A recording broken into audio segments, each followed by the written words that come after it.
Tottenham buys Savinho and Marmoush, while Arsenal officially closes Ezri Konsa.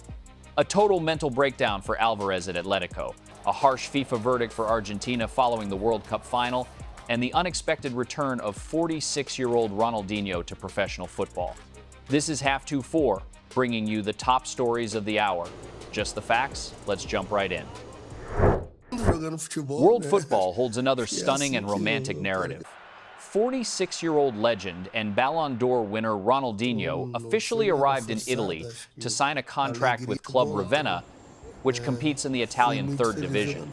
The primary driver of this sensation was 38-year-old businessman and club owner Ignazio Cipriani, representative of the famous hotelier dynasty, founders of the legendary Harry's Bar, and longtime friend and business partner of Roni. Cipriani bought out Ravenna in 2024 and is building an international brand from a modest team. As part of this collaboration, Ronaldinho officially becomes a co-owner and shareholder of the club, as well as the face of a media project under which an exclusive Nike XR10X Ravenna kit line was released. Yet the primary intrigue lies in the sporting component. The Brazilian is being officially registered as a Serie C team player, and this is no mere publicity stunt. Ravenna owner Ignazio Cipriani personally confirmed the legend's ambitious plans. This is not a display window or a marketing trick. Ronaldinho will become a shareholder of Ravenna, and this is the central point of the entire operation. Furthermore, he decided to give an extraordinary gift to the city and his new club. He will take the pitch for Ravenna in an official professional match with one clear and romantic goal to try to score the final goal of his career. Ronaldinho has already arrived in Italy via private jet, passed his medical examination, and was officially presented in the city. 11 years after his last professional match for Fluminense in 2015, the Brazilian magician will put on boots once again in an official match for the sake of one decisive strike. Aston Villa officially closed the transfer of 28-year-old right-back Aaron Wan-Bissaka from West Ham United. The deal is arranged as a season-long loan with a conditional purchase obligation of roughly £20 million sterling in the summer of 2027. The mandatory buyout activates upon fulfilling basic performance, targets the player's appearance count, and the Birmingham side retaining Premier League status or qualifying for European competitions. The loan structure allows Villa to ease accounting entries this year under FFP requirements by shifting the primary check to the next reporting period, while West Ham United clears wage space and secures future revenue. In parallel with this defensive reinforcement, the transfer saga surrounding 30-year-old Aston Villa forward Ollie Watkins enters a decisive phase where colossal Saudi money intertwines with a massive cascading effect inside the Premier League. The England national team player directly informed management at the Birmingham club of his firm desire for a change of scenery to sign a contract with Al Hilal. The Saudi club dispatched a fourth official proposal worth £45 million sterling, yet Villa rejected it once again. The Birmingham side is offering the forward a contract extension with a salary increase from £130,000 to £170,000 per week.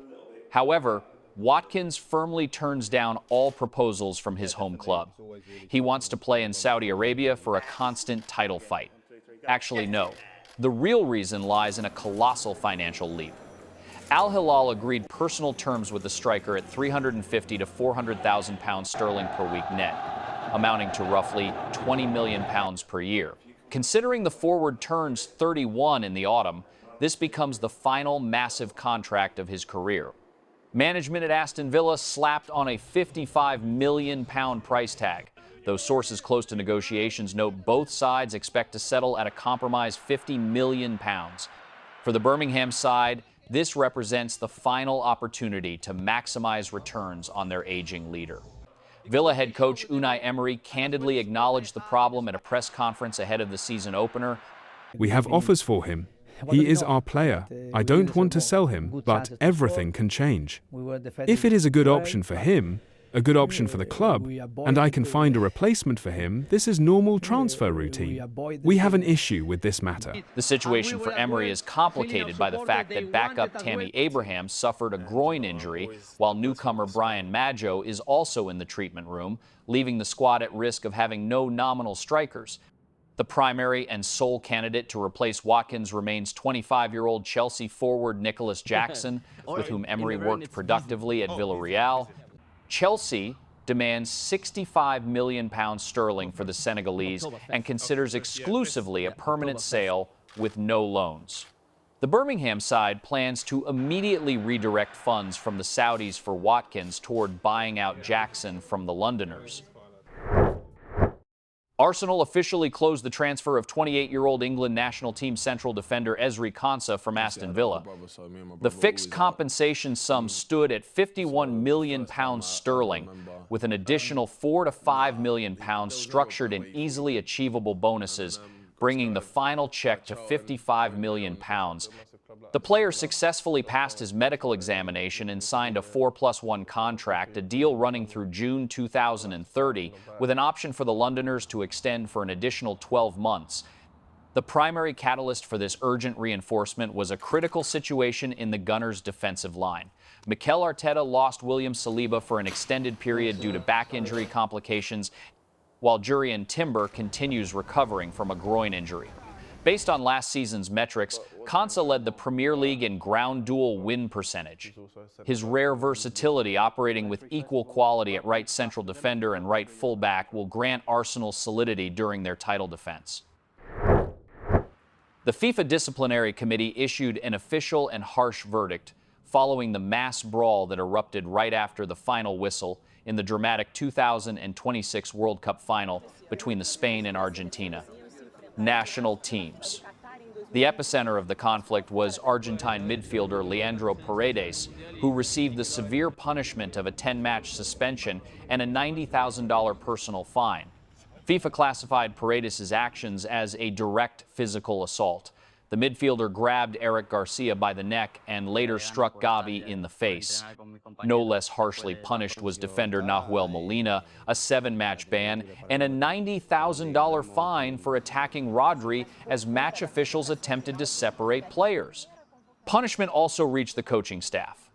Lionel Scaloni's assistant Roberto Ayala received a 3-match suspension and a $30,000 fine for a strike toward Dani Olmo, while midfielder Thiago Almada will miss 1 game and pay $30,000 for forcibly restraining Gavi.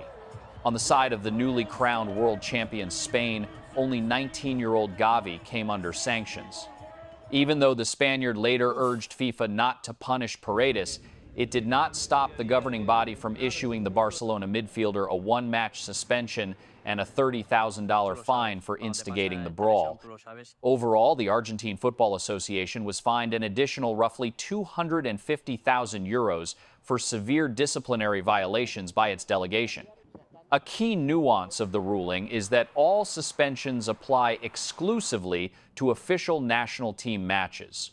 Consequently, the players' club careers will not suffer, allowing them to feature without hindrance for Boca Juniors, Atletico, and Barcelona. Tottenham closed a grand deal with Manchester City for the transfer of 22-year-old Brazilian winger Savinho. The total transfer package will stand at a record £85 million sterling for the Manchester side. Spurs will pay £75 million as a guaranteed sum, plus an additional £10 million in bonuses, $5 million of which are considered easily achievable. Having received the green light from the citizens, the player is already preparing to undergo his medical. This transfer became the record sale in the entire history of Manchester City. Having purchased Savinho in the summer of 2024 from network club Troyes for just £21 million, the citizens locked in a net profit exceeding £60 million over merely 2 seasons. Yet Tottenham's transfer assault on Manchester City does not end there. Negotiations for 27-year-old Egyptian forward Omar Marmoush sit at the final stage. The striker fully agreed a 5-year contract with the Londoners after Roberto De Zerbi guaranteed him the primary central forward role. The clubs are agreeing a final check in the 45 to 50 million pound range, bringing the total package for both players to roughly 135 to 140 million pounds. Furthermore, Spurs are holding parallel negotiations with Liverpool for Cody Gakpo, valued at 50 to 60 million pounds, to assemble a complete new attacking front three for De Zerbi. Losing Savinho forces Manchester City to react immediately in the market.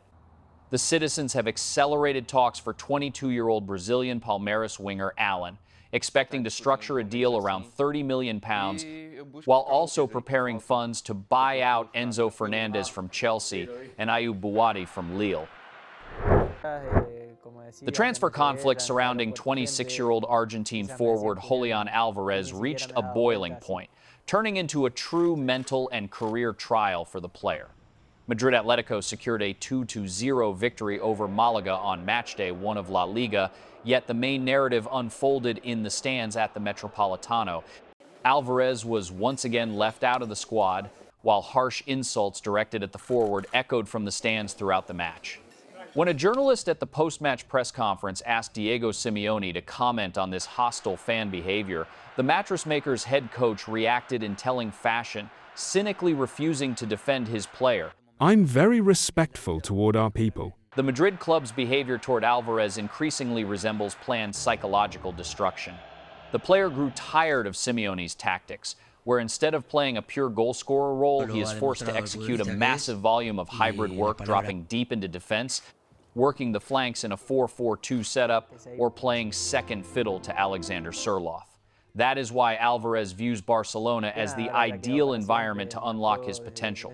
The Catalans submitted an official offer in the 100 to 114 million euro range, yet Atletico executives Enrique Cerezo and Miguel Angel Gil Marin took a firm stance. A sale to Barca is possible only upon payment of his astronomical 500 million euro release clause.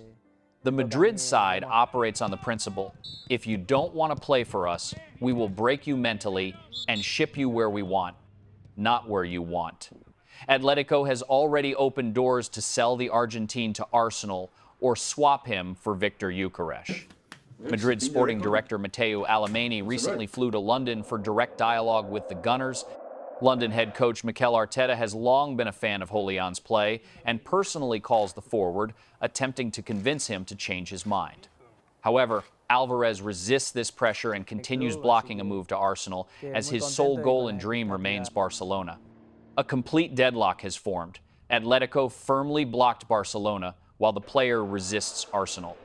Given the open hostility from the stands, his squad exclusion, and Simeone's indifference, imagining how Alvarez can remain at Atletico after the transfer window closes on September 1st is currently impossible.